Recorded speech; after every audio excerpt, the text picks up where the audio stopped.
this conversation is very, very important because the anger that the Filipino people has with the politics, the government, the blood control situation, and the general conversation about corruption needs to be happening continuously because this is really the cost, unstated cost ng corruption eh. Hello and welcome back to In Full Context, where we discuss a lot of the issues that are happening in the Philippines. And it is a somewhat somber episode for this one. We're going to be discussing a lot about the recent flooding in Cebu and all of that issue when it comes to the flood control projects of the government. And just to reintroduce ourselves, if you guys haven't listened to us before, my name is Brent and I'm here with my co host. Hello, my name is Marlon. And as Brent mentioned, this is a very particularly good time in terms of our country. There is, as we speak, a typhoon, another one, a super typhoon heading into the country and is bound to affect a lot of the provinces and areas. And hopefully, everybody stays safe. But as Brent mentioned, this podcast is covering a lot of the critical topics and subjects in the country. That includes the previous topic that we talked about last week. If you haven't listened to, that's our second episode coming from our season 3.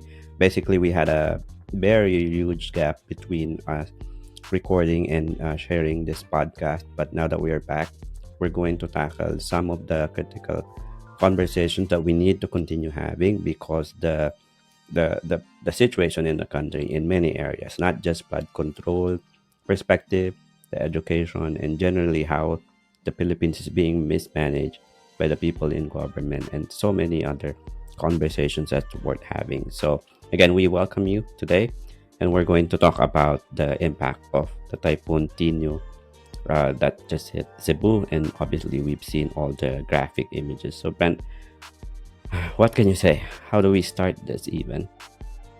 First things first, I want to make sure that it's abundantly clear that we heavily empathize to all of the victims of the flooding in Cebu and all of the other areas. We've seen the very devastating effects of the typhoon, the flooding. Um, nakaka, alam mo yun, ang bigat sa puso seeing these kinds of things happen to not just like to your everyday person, people who have been trying to make ends meet for quite a long time, and even those who have quote unquote made it. Kasi di ba we were talking about kanina na some of the footage came from subdivisions that look like like middle income something. Alam mo yun, yung parang dream mo na yun eh. That's your dream life, to get like your own house and lot and live peacefully and enjoy it. And I just can't. I just don't know how that feels, especially for those who have lost loved ones. There are hundreds dead and hundreds more still missing. And there's another storm coming as we're recording this. We're actually recording this a bit earlier because we were expecting that storm is going to hit us a little bit stronger than the last time where we are. Pero yun, I just want to make sure that our hearts go out to all of you guys. But in the end, yun nga, we have to make sure that we take a look at it and see who is accountable when it comes to these kinds of disasters. Yeah, if I'm not mistaken, over 100 casualties already, right? So the typhoon impact is not something that we cannot take for granted. As you mentioned, no, kung may typical American dream, that's the Filipino dream. Yung may sarili kang bahay, may sasakyan, you live in a proper community, you have all your basic needs met, and then in one afternoon, one evening, basically swept away by flood. And the thing that worries everybody the most is that, they're saying because Cebu is kind of prepared for this. They knew this was coming, and many typhoons passed, and also that area, diba, in Leyte as well. They've seen Ondoy, so you can't say that these communities and the areas are not accustomed to something like this, but this is one of the worst, and honestly expected that it will get much worse because of the climate change. We've seen how devastating typhoons are. And this is why this conversation is very, very important, because the anger that the Filipino people has with the politics, the government, the blood control situation, and the general conversation about corruption needs to be happening continuously, because this is really the cost. Ito yung mga unstated cost ng corruption eh. Yung Yeah. talagang mga issue na akala mo we're just talking about billions and trillions lost. Akala mo we're just talking about the Rolls Royce ni Tiscaya, yung Yung payong, payong niya. yung helicopters ni Saldico. We're not talking about those when it comes to the cost of corruption, no? Those were more of the personal impact sa kanila. Nobody benefits from those aside from them. But the true cost of corruption is not the monetary impact, but the generational impact that this one will have. Like imagine, no, if you spent generation to build a foundation, a house like that for yourself, tapos magre-reset ka na naman, that definitely hampers a lot of that, and also obviously the lives lost. A lot of them are, breadwinners, and the facilities, the schools, we know how already the backlog exists, and then masisira ng typhoon, masisira ng flood, then that sets them back, few years in terms of regaining the development and the progress that they have already achieved for themselves or the community. And so, nangyayari kasi with the corruption immediately, it's not immediately obvious if they stole money and then nawala sa project until something like this happens, until a catastrophe, and then na-expose yung negligence and yung total incompetence, if not total abuse talaga, na greed talaga yung tawag dito, greed talaga yung tumatakbo sa utak ng mga nasa gobyerno. And so, very devastating. So, obviously, the people are upset. We are all angry, whether we're in Cebu or not. Empathizes and are as angry as those people. Ganito yung nangyayari. This should not be a surprise to anyone to begin with. We're in a tropical country. We get how many storms, typhoons every year. Ang number one thing that we're doing is building infrastructure resilience when it comes to typhoon, and not less. Ang ginagawa natin, nag-i-invest yung mga gobyerno sa, alam mo yun, yung mga parang tent or sa evacuation center. Disaster preparedness instead of disaster prevention. That's the thing that Diba? they're doing. That's really devastating. And so obviously the anger of people has to go somewhere. And unfortunately, ilang linggo na, buwan, since the flood control investigation is not happening, and the people are frustrated yung mga paglabasan ng outlet. Which is why today I want to talk about this AI post. Because unfortunately, in the midst of anger and a lot of people looking into the flood situation in Cebu, tinitingnan nila kung ano nangyari, what caused it, the name Slater and the Monterrazzas project came about. And obviously, it's an obvious target, just because they basically built this development for the rich, for the elite, in on top of the mountain.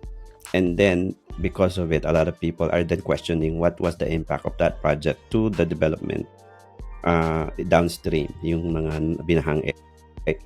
So, let's premise this to say that, to begin with, private corporation should be held accountable if the projects that they had were approved through corruption, meaning that they gained an unfair advantage, favor, or approval, or any sort of process where they obtained permit to build and create projects like this na hindi dumaan ng tamang proseso.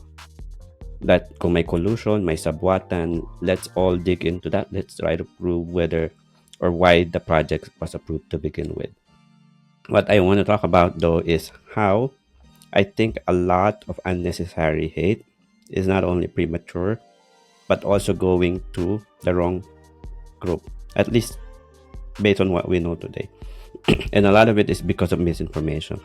Galit na yung mga tao, hindi na natin alam kung saan natin dadalhin yung galit natin. And then there are creators such as this na what they did, they basically rendered through AI an image, nilagay sa ibabaw ng image yung project render, and I don't think this is even the actual one No, today. it's not.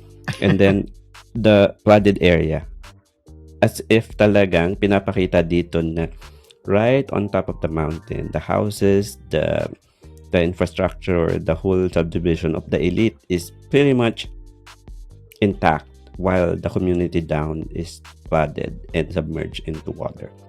Obviously, with this conversation and then the videos that we're seeing online, ang daling mapaniwala. People won't do the necessary research, figure out They if this won't is true or even not. read the full description. And that's Exactly. the problem. No? People like us who have worked through multiple different niches when it comes to yung mga, di ba, sa mga VAs, part of that is social media management. One of the biggest things that you learn there is the image should tell you everything to a certain degree. Kasi yan yung titingnan ng tao eh. Tanong tao yun, makikita niya yung first line, so they see this mountain that has been terraformed for the supposed project of Slater Young, and then the flooded areas below it. And ang caption mo is dystopian present, future thanks to DNR corruption and greed of billionaires. Hashtag justice for Cebu. And yes, there is a disclaimer that it's AI, but it's a tad bit too late. Like it's more like you created a sensational headline, a sensational photo, and then hid the truth in the actual article, which nobody reads. That's usually the case, diba? Not just for Filipinos. To be clear, it's a worldwide thing. And then, syempre, if we take a look at the comments are mad. And even though yun nga, hindi specifically mentioned dito na this is Slater Young's project, the comments are leaning towards that. Like, for example, there's a comment saying rise ... of floodwaters, which is probably a dig at the name of the project, which is the rise at Monterrazzas, right? Yung name. And there's a lot of angry people, 12 in fact, which is kind of weird. When somebody asked directly kung project ba to ni Slater, the comment section, the creator had to say na it's Gemini, and then the commenter replied, "I not reading up." So that's like a very strong anecdote na people are not reading the actual post. Ang akin lang dito, as someone who has been exposed to social media a lot, this post has been very, very trending. This is very probably angered a lot of people. The reactions are like what? Sad reacts, angry reacts. There's about how many? Almost 10,000 sad reacts, 5,000 angry reacts, and 3,000 likes. 7,600 shares, and there's only 12 comments. Right? That's weird. So The attention economy talaga, no? I mean, super. to be fair to the uploader, this is what you need to do to get attention. Ito talaga eh. This is really what you need to do to get attention on social media. No, we just ask of people to be a little bit more discerning of the general impact of the upload, apart from getting the attention, right? Kasi I think, natin Facebook para sa matatanda ito eh. And people generally don't pay attention to the caption. I mean, I myself, from time to time, post to show my grievance and all of my opinion on matters. Kagaya nito, I think that's pretty much what he's doing. He's showing his upset of the situation. That's why the hashtag. And then kind of trying to get this message across. Show everybody the frustration. But is an AI-generated image really the right way to go about that? You could write, and many other people and kind of share grievances still, and empathize to the people in Cebu without adding on to the confusion and again the unnecessary hate going towards certain groups or people. If anything, the people should all be united again to be upset and aggravated of the government, the corruption, and all that. I definitely agree. But this one is just adding confusion to the conversation. I think it hurts more than it helps in terms of this. In fact, some celebrities were caught sharing this image because they did not get a lot of people downloaded and reshared the image without the caption, without the disclaimer. And that tiny Gemini watermark down there is barely noticeable. And a lot of people, again, in the middle of anger and all the videos that we've seen, people getting swept by the flood and all that, they shared and then called out the project and all that without verifying that this is, in fact, AI is not even the real deal and misplaced hate. What I'm trying to say is that in the middle of all these, dapat all our anger and all our frustrated voices will point towards the right people that should be accountable. The government, the people in politics that are deciding where the money goes in terms of project, they're the ones that should have an oversight, a master plan in place to be able to avoid systemic flooded situation like this. Kasi yung mga area na nakita natin devastated were long identified dun sa Project NOAA as low-lying areas.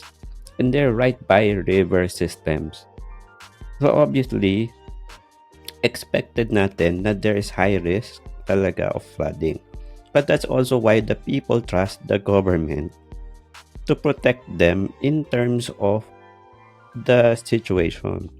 Diba? Unang-una, why would we approve projects such as those na binaha, yung mga subdivision talaga, right by the river area? They're right at in the downstream talaga nung galing bundok, river pag sinundan mo yon papunta ng dagat.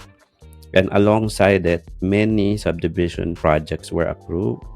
Many people bought into it because people trust that this was properly vetted, approved, and that they were in a safe area. If not, the flood control budget should have protected them and helped in mitigating the flood. Pero lahat ng trust ng tao, lahat ng mga effort nawa pupunta sa wala because we're putting our trust and hate in the wrong places pagdating sa ganitong sitwasyon. And if you look at that, yung 3 major barangays that were flooded when we were reviewing this earlier, dun talaga sila, dun sa path nung downstream ng river. Yeah, the flooded areas that were expected to be flooded, maybe not to the degree that it did, but they are in danger zones. Kaya nga sabi ng mga experts when it comes to the urban development and water management, the best way to manage water is not to go against it. Hindi ka mas maigi na you develop outside dun sa natural waterways, because if you have already built, like say, a city there, and that's because before, lifeline naman talaga ang water, diba? Lahat ng civilization nag-umpisa sa tubig. Then you have to do what's necessary in terms of infrastructure to limit that. Diba normally yung ginagawa nila dyan, they build dams on top that holds the water and then they release it slowly once wala na yung bagyo, rather than all outflow. And there's so many other solutions, but again, we're trusting the government to be doing this for us. If they didn't, then at the very least, they should not have approved projects. Both the Monterrazzas project and the subdivisions were susceptible to the flooding. So again, the conversation, when you look at these areas, these are far from the Monterrazzas project. Now, may impact yung Monterrazzas project dun sa mga immediately under them. 'Di ba? Merong mga area dito that were still flooded, but also at the same time, the government is the one who has a say kung dapat ba nag-build sila dito. Was the environmental compliance certificate issued incorrectly? Nagkaroon ba ng unfair advantage kasi si Slater, inapprove na lang yung project? Or because the project was meant to put Cebu City on the map in terms of architecture, infrastructure, just very much like yung private public partnership rin yung bagong tulay, right? Yung longest Yeah. bridge that was built in Cebu. And this, on top of that, that's really putting Cebu on the map in terms of architecture. In fact, if you go, Brett, to dun sa original video, if we can watch that fairly quick, yung kay Slater. When they launched this project about 2 years ago, there were, I think, 90% of the comments applauding and commending Slater and their team for developing a project like this. In fact, they welcomed it because it shows development and progress in Cebu. And again, I think all these people who were agreeing in context of them trusting the government that this was properly reviewed, properly vetted, and that they did the necessary study to give this project a go signal. So, in theory, this is a good project. In theory, this is built with sustainability in mind. In fact, you can see if we play that first project pillars, he will say that. And that's why I think he was proud in presenting this project sa content niya, no? And then a lot of people validated that. Ang dami sa comment na nag-agree and consented that this is indeed a good project and this is for the people of Cebu. Now, ngayong binagyo, binaha, this is the first that took a hit aside from the flood control conversation, which we will go to. So ayan, if you can play this part, I think it will highlight. Today, guys, we are going to finally reveal to you a project that we've been working on for so long. This project is the reason kung bakit nag-pause muna tayo sa YouTube because kailangan to ng maraming brain power and brain cells. Pero guys, seeing it right now with all the renders and this scale model that we'll show you today makes it all worth it. This is the Rise at Monterrazzas.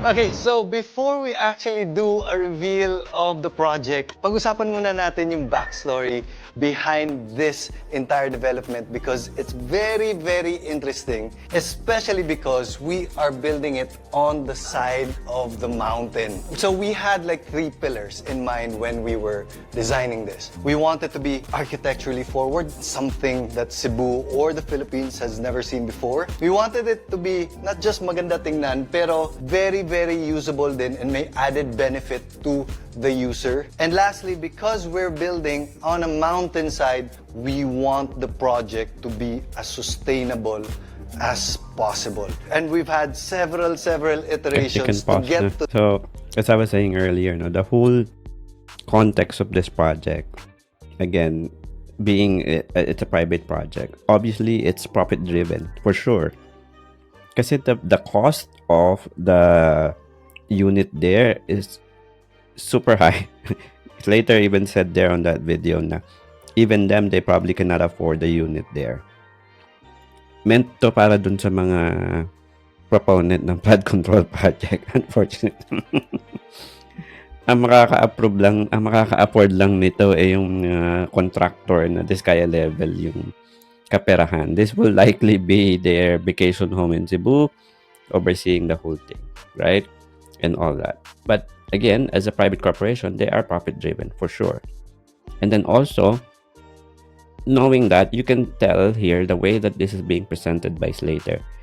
It's not because of naivety that he doesn't know of the potential environmental impact ng project. In fact, that was one of the first things that he talked about. Of course, they're building on side of the mountain. Of course, that will have some impact, but they are trying to develop this as sustainable as possible. Therefore, that's why they got all the awards and they went through all the effort of so many revisions of this. And again, if you put yourself in Slater's shoes and then you think you're doing the right thing, number one, and number two, that you had all the governmental requirements, all the environmental requirements set and approved by the government, you think that you're doing help. You think you're developing and you're helping in terms of the overall project goal.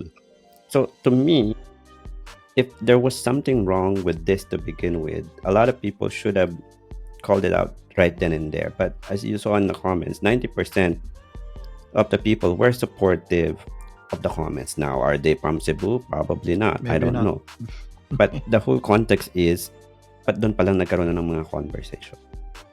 But again, coming in, thinking that you're doing the right thing, they were all approved and cleared by the government. You don't see anything wrong with that. Now, in hindsight, should you touch mountains and build there? Probably not, right? But knowing the reality in Cebu, if when we looked at it earlier, diba, in Google Map, the way the development is on the flat areas, very much used na yung space doon, and really the development will come to either reclamation or really going through the mountainside. Doon na talaga. So I think the hate there is founded if this was done fraudulently, if this was done without compliance to the government. And then also, the other layer of hate here is that the fact that this project, talaga ba you're gonna take out half of the mountain for how many individuals? How many families will benefit from this? Ilan yung tao na titira doon? At sino yung mga titira? The elites, and like I said, probably the proponent of flood control project. Yung mga corrupt na either politician, tractors, or whoever. So, I get the extra hate there na nagkakaroon ng elitist mindset, yung comparison na yung mga mayayaman ang nagbe-benefit sa mga ganitong project. Si Slater, yung mga bibili, yung mga magi-invest sa project, sila talaga yung makikinabang. At the expense of that are the people downstream, yung mga normal na tao.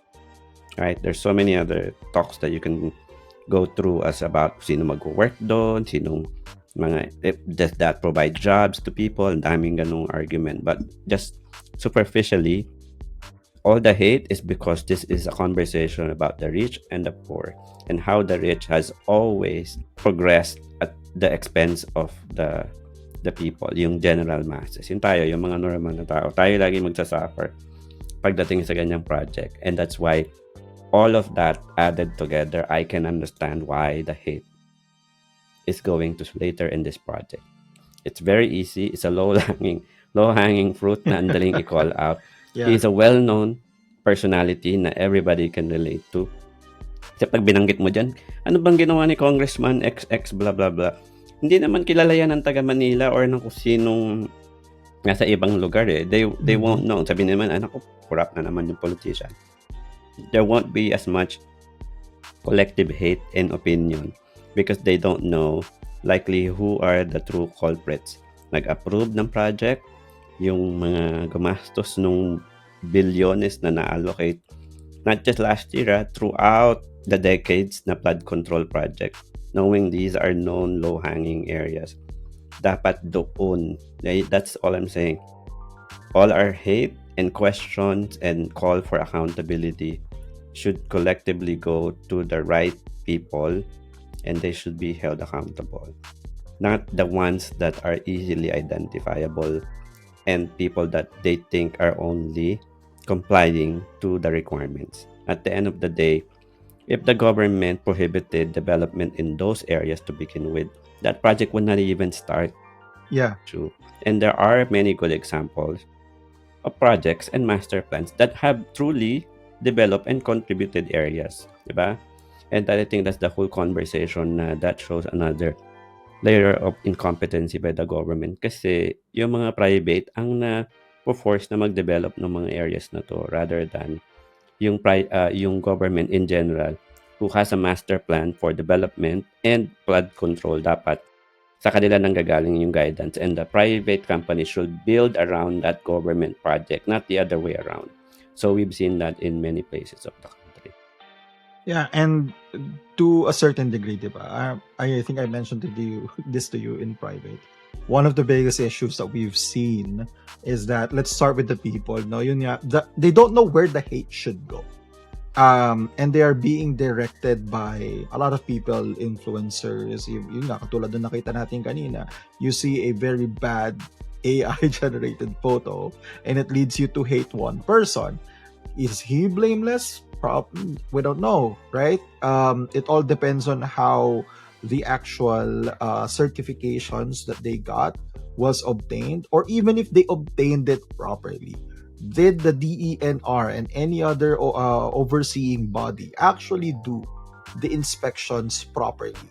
And yun nga, going back to the people don't know who to hate, who to blame this on.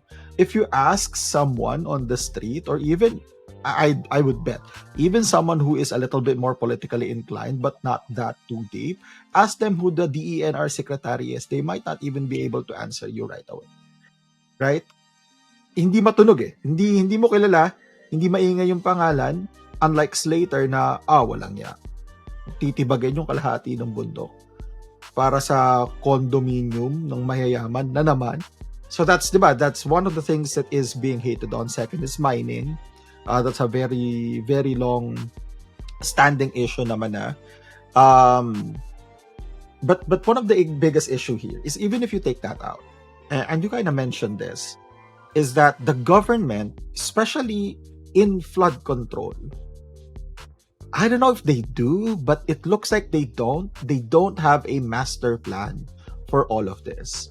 Kasi from what I've seen personally and what I know personally, as someone who studied civil engineering, who have friends that are still working as civil engineers, and from what we've seen, normally lang around, is that yung mga flood control projects, not just that, even the road projects itself, wala siyang logical connection. Kung may gusto kong ipagawa, si mayor, si barangay captain, or whoever else, si congressman, ipapagawa niya yan. And they could have a multitude of reasons as to why they would do that.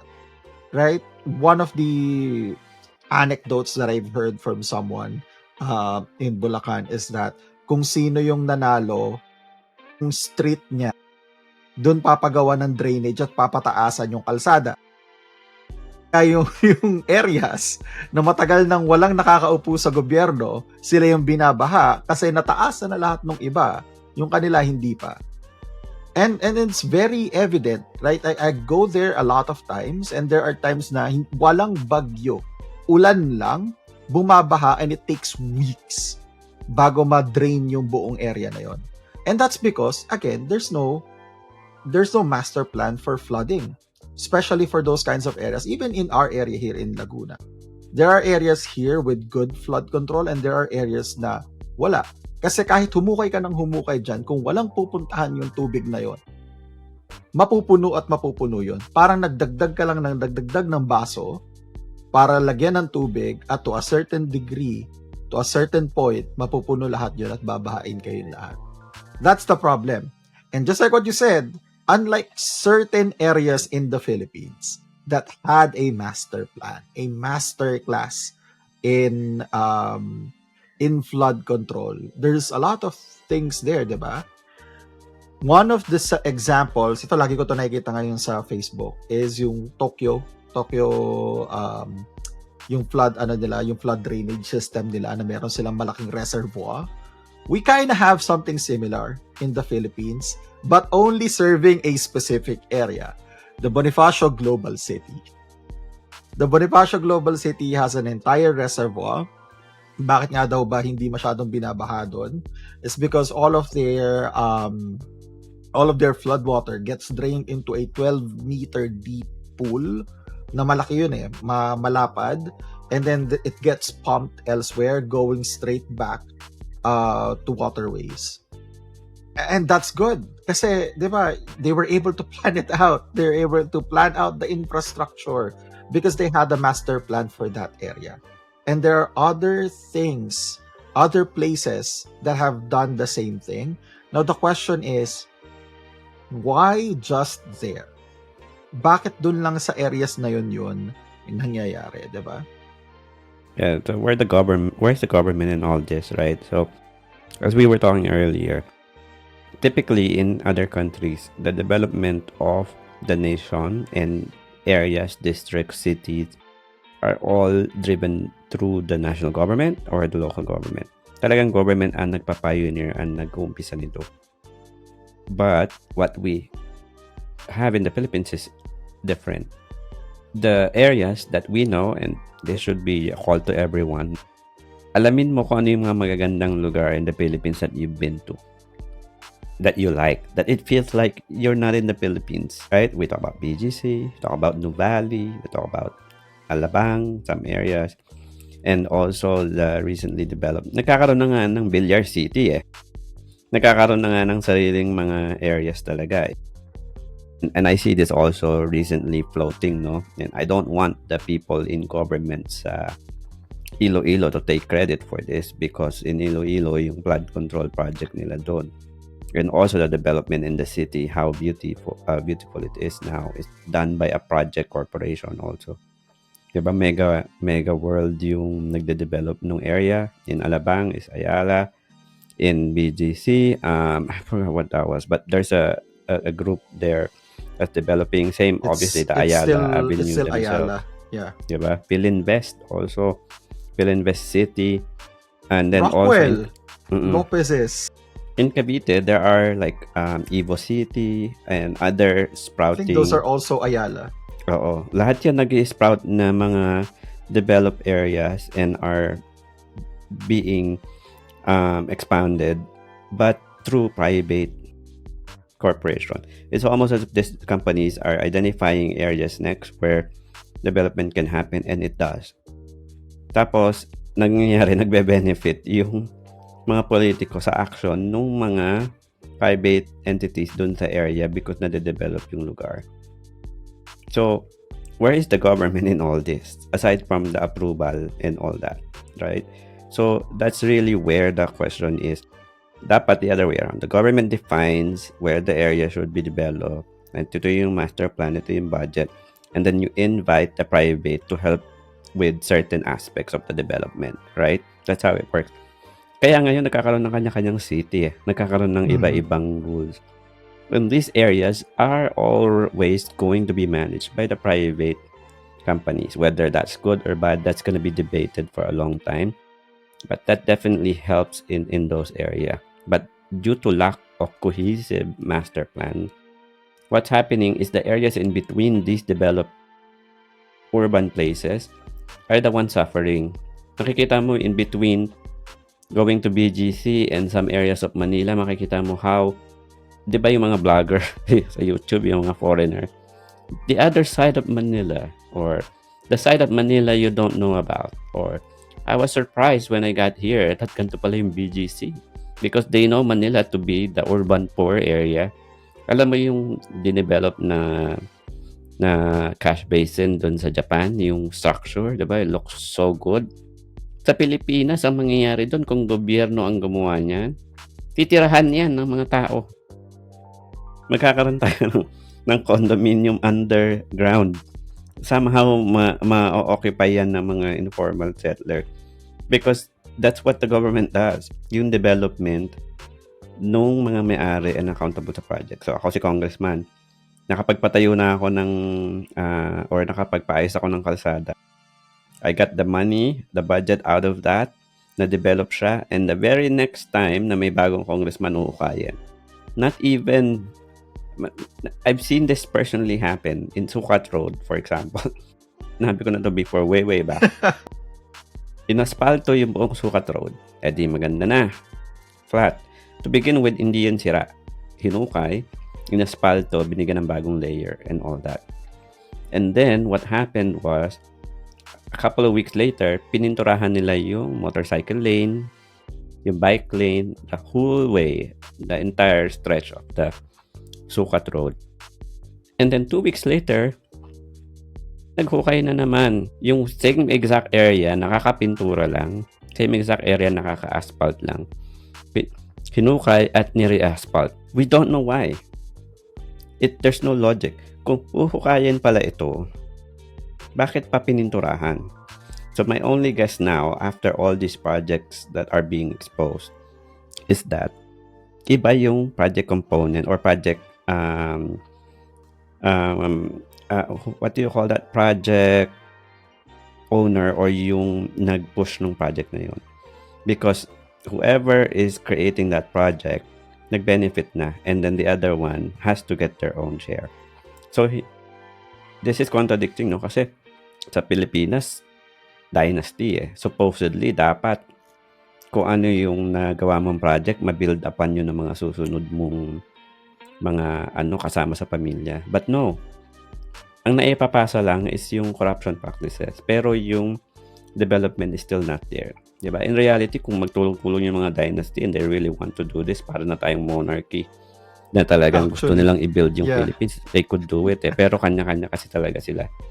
The mayors don't even know a lot of the projects by the congressmen, and we've heard this many times. So that's the lack of master plan and really wasteful spending, because the more confusing it is, the more decentralized the projects are, the more opportunity for the individual congressmen and whoever proponents are to make money out of this. And again, ang mga nasa tao sa gobyerno, ang unang nilang primary objective is how to make money, hindi makapag-build. Now, the private corporations that are developing these areas on their own, syempre they're profit-driven. But it's very clear from the beginning, and you can see how well or how better they implement this.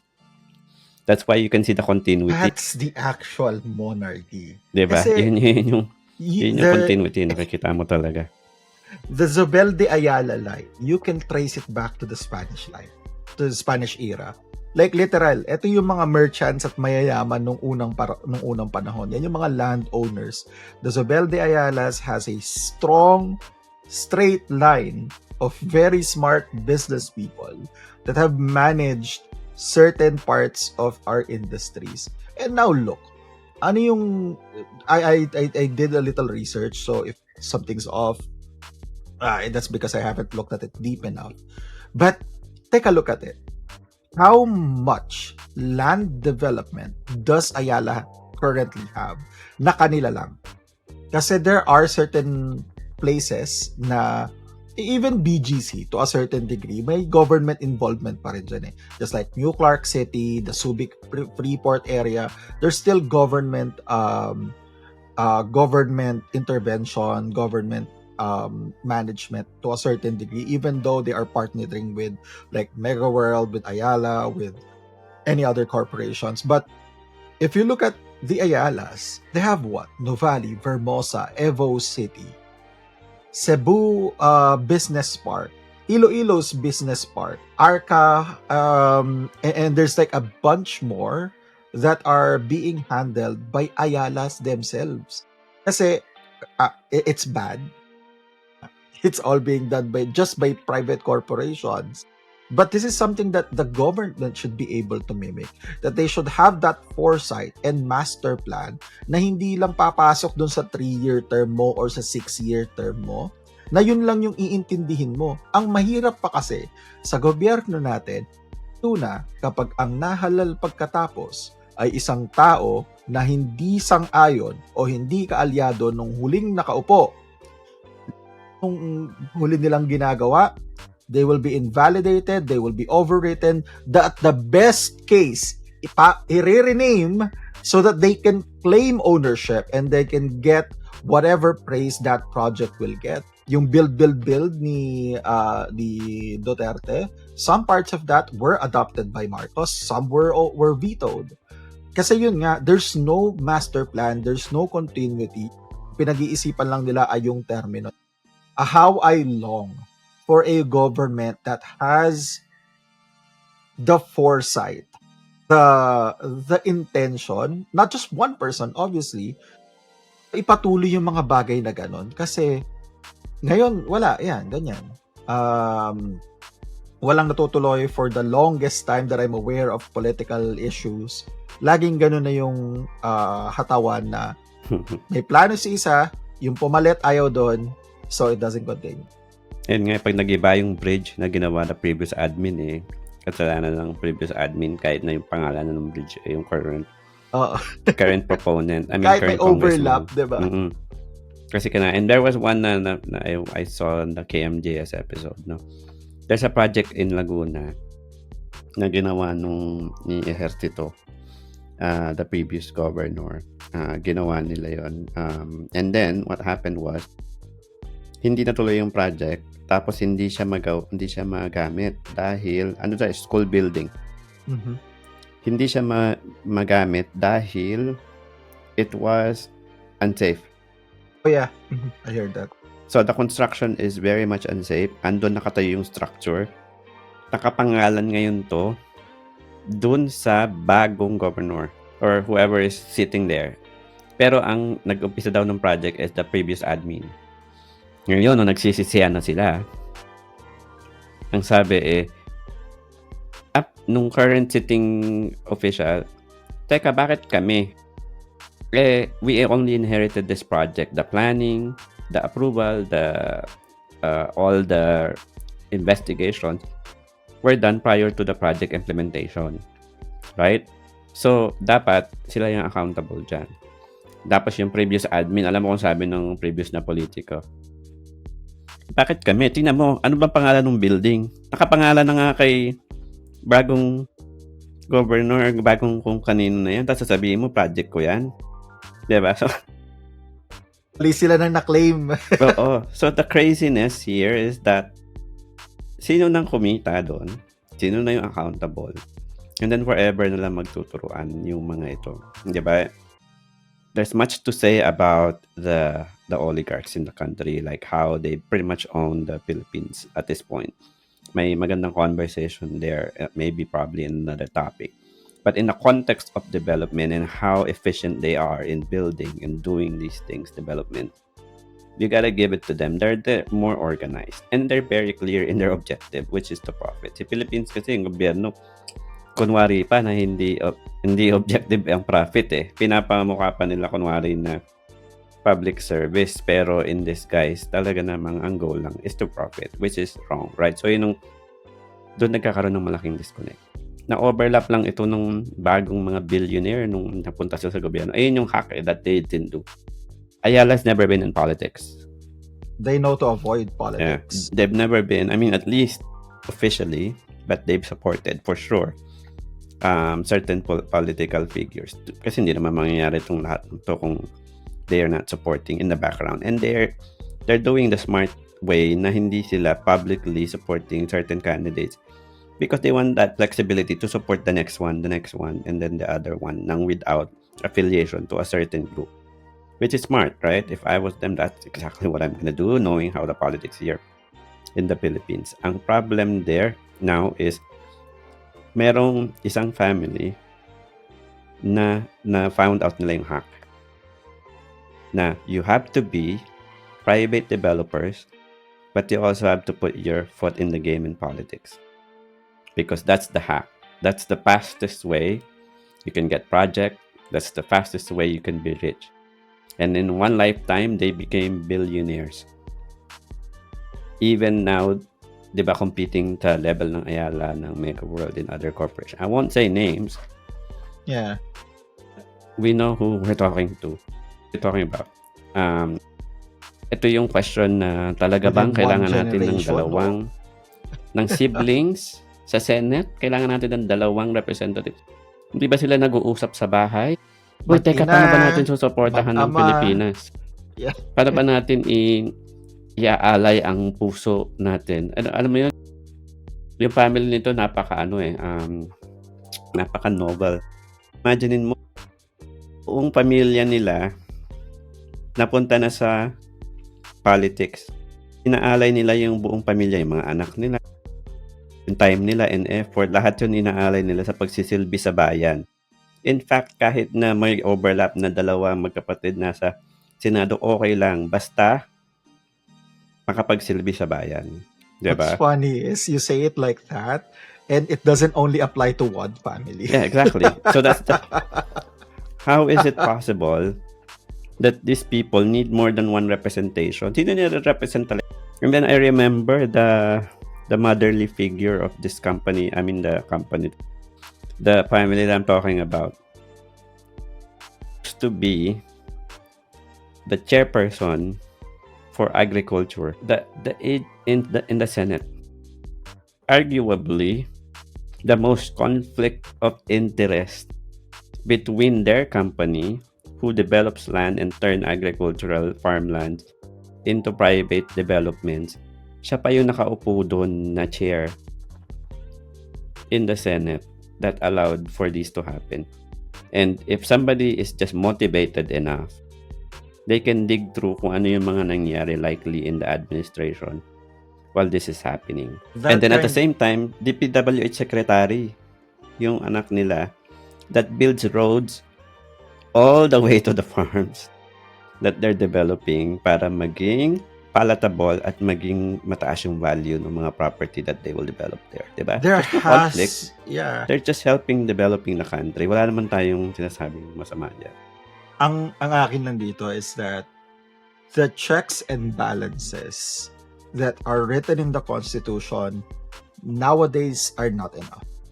Kasi ideally, your legislature should be accountable to the executive and the justice branch. The justice should be, to a certain degree, accountable to legislation and executive should be legislative and judicial. But there's another degree right now that is being shown, which is that issue of conflict of interest. And this is, to be fair, not just in the Philippines. Kasi we've seen this in the US, di ba? The vice president who just died, Dick Cheney. Dick Cheney was George Bush's vice president during 9/11. And siya yung, what was he? Parang CEO ng defense contractor before he was elected. And then right after that, ang pinush niya is to have a war in Iraq where his company is now going to benefit. So it's the same way, right? A lot of these, and this is also the issue, di ba? Makikita natin yan sa mga ibang currently implicated na tao, is that they have their hands dipped in several pots. And they would benefit from their position in government. Like, okay, that's okay. If the people want to vote for this person, that's okay. But because of your affiliation in these things, you can't be chairman or chairperson of certain committees. Like somebody who, yun nga, has a large stake in real estate and land shouldn't be the chairperson for agriculture and a lead in construction, DPWH. Isn't that why they became senators to begin with? Exactly. That's the point. That shouldn't be the case. It shouldn't be allowed na bakit ganon na ang nag-handle, and there's a lot of this. I have a whole rant for this.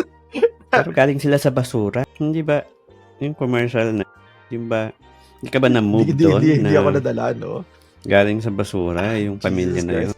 Imagine they're already at that level. Still, I would say they're still not close to the level of Zubel de Ayala's, but to be able to do that in 2 generations, the first generation isn't even done yet. It's amazing, but it shouldn't also happen.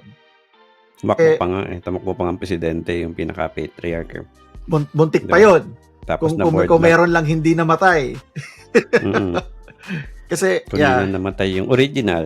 The original. The OG. So, that's the politics. That's the situation in the country. No? To say na this is something na can be fixed in a matter of generation, no. Deeply rooted itong sistema in the country. To say that one person can change all of this, no. It will take years and decades to slowly change this kind of politics. These things are hiding in plain sight, diba? These things are very much there out in the open. Talagang garapal and talagang blatantly abusing the intelligence of the Filipino people. and they keep winning because people believe in AI post. Diba? So that's kind of the whole thing.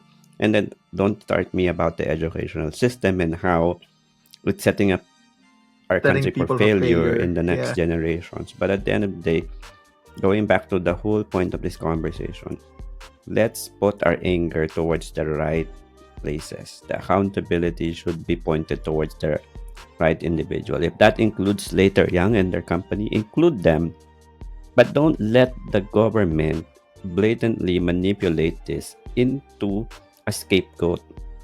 Mga streets ng mga binagyo at binahang lugar sa Cebu, as of this morning that I saw in the news, the ENR and the government is already going to investigate the Monterrazzas project.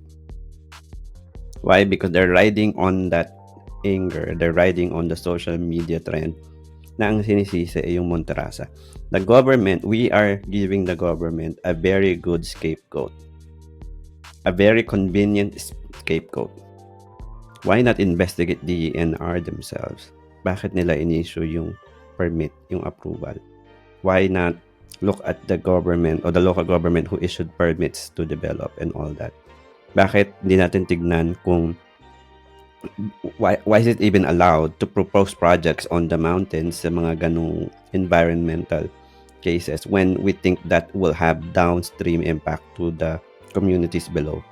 Dapat out of the gate, we are prohibiting development in certain areas that we know has environmental impact. It's always about the weighing of benefit versus the rewards and then the disadvantages. You always have to weigh what's the benefit of the project versus what's the risk. Now, if the benefit is on the rich, the oligarchs, lahat sila doon magbe-benefit. That's very questionable how you weigh the consequence of building on the side of the mountain versus the impact to the population below. Diba? There's so many conversations there that could have happened. Bakit? Is it really worth it na itabas yung kalahati ng bundok for this? Is that really the development that they want? That's subject for questioning for sure and should warrant investigation. But people of the Philippines, let's not be fooled and think that the government is not the one to blame here. The politics, the politicians, everybody who was involved is very much in lack of bad control project. This is not a question of incompetency. This is a question of deliberate corruption to gain profit. And that cannot be any more clear based on what we've been seeing come out. Even though they're coming out in bits and pieces, we are not privy to all the evidences that are being shown. But it doesn't take rocket science to figure out na profit-driven ang karamihan ng proyekto ng gobyerno at kung saan sila kikita personally or yung pamilya nila, doon sila. They're not really after the benefit of the people here, and that should be where our anger is. Now, I don't know exactly how we're gonna fix this because even if we vote right, kung sila lang ang tumatakbo at sila lang ang kinwalify ng COMELEC to run in the district, Yeah. how can you even How can you vote vote for against someone them? else? Yeah. Diba? So, it's the whole system that's plagued. Mali talaga. You cannot even blame the voters for not having any other option. Dinisqualify yung kalaban, paano na yun? Diba? Securing the seat, paano? It's not even, like I said, blatant abuse. We should be more angry. We should hold people accountable. Now, I don't know the answer how we're going to do that because the same people have been there for the longest time. It would take another world war to reset, but only the people with the resources will come out on top. Lugi na naman yung Exactly. mga tao. Yeah. So, And- hindi talaga natin, I don't know the answer, honestly. It's just demanding better. Pag nakita ka sa social media, before you share, before you get angry, check it first. Not even just fully check it, read it first. Hindi yung and I've seen this with a lot of my Facebook friends, which is kind of disheartening. I-share yung AI photo na yun and they're really mad. I mean, it's okay. I would understand if they're just really mad. Sometimes they're mad at Slater Young. and it's a AI generated image, right? Simple things like that. Don't just wag lang magpadala sa headline. Start to actually think about your own and start educating yourself essentially. I hate that phrase. But kasi yun talaga eh. Hindi kasi tinuro sa iyo yun eh. Ano ba ang ginagawa ng congressman? Ano bang ginagawa ng congressman mo? You don't even know. You know, those are the next steps, but the first thing is to be discerning in social media and start to be a lot more responsible with what you're posting, what you're sharing, and how you ingest this information. Yun yung isa sa mga kailangan nating gawin kasi a more educated masses will eventually may not be in our generation lead to a better society kasi uneducated masses an educated mass will vote for people or would react to the blatant corruption, that they would react to the blatant disqualification of alternatives and actually get results kasi hindi sila madaling maloko ng simpleng pabango at simpleng misdirection para ka lang kinalabit sa kanan tas tinuro sa kabila na uto ka na, right? You shouldn't be at that level, especially if you are an adult that is using the internet. That's just my tip. That's the first step that you can take. Just be careful online. Yeah, There's a I lot of agree. Like, liars there. I saw this recent interview where somebody said na anything can hurt and everything can help. Like, at the same time, everything that we do, there's no such thing as low-hanging fruit. We're at the point now we need everybody to contribute. We need everybody accountable to be held accountable, pretty much, right? Every effort that we could do, we should do. And that would be part of it, like what you said. At the end of the day, just simply having these conversations, sharing it to people that are agreeing to the points that we're raising or even not agreeing opens up a conversation and continues it because that's really what matters. The moment the people stop worrying and talking about it, the moment the government continues to do as they please and pretty much hide in plain sight what they're doing, should be a little bit more discerning of information online and also at the same time be more involved in this conversation because again, silence favors evil. In this case, na kapag hindi ka nagsalita, parang okay lang yung ginagawa, which is not. Again, with the very little choices that we have in the electoral system, it helps already that you're talking about what can we do and then talking about what are bad things that hindi mo una nakita na bad thing pala just because it's not pointed out to you. Again, to everybody in social media making contents today, I recognize the need for a good thumbnail and an attention-seeking headline and all that to be able to maybe get the rest of your points heard. But there's a thin line in ensuring that we don't do more harm than good. And in that particular case, I believe that image did more harm than good in a sense that it redirected the hate towards the wrong individuals or the wrong group at this point. It should be all towards accountability in the government. And if they are part of it or if they somehow colluded into getting that through the proper channel at hindi dinaan yung tamang study, then shame on them. They should have known better. If they claim themselves to be experts and environmentally conscious individual, they should have known better as well. But at the same time, let's not be distracted kung sino talaga ang at fault here. So that's what we want to end with today in terms of our episode. And again, we had a previous one coming into our new season. You can listen to it where we reviewed Quezon, the movie, which is a very good mirror or take of the current political situation in the country. And so with that, we'll see you again next week and hope everybody stays safe tomorrow as the typhoon passes the country. And hopefully, hindi natin makita kagaya nung nakita natin sa Cebu in the other areas that this will damage people in Bicol and northern part of the country. Brace yourselves. Hopefully everybody stays safe here. All right. Thank you so much and stay safe, everyone. Thank you. Bye.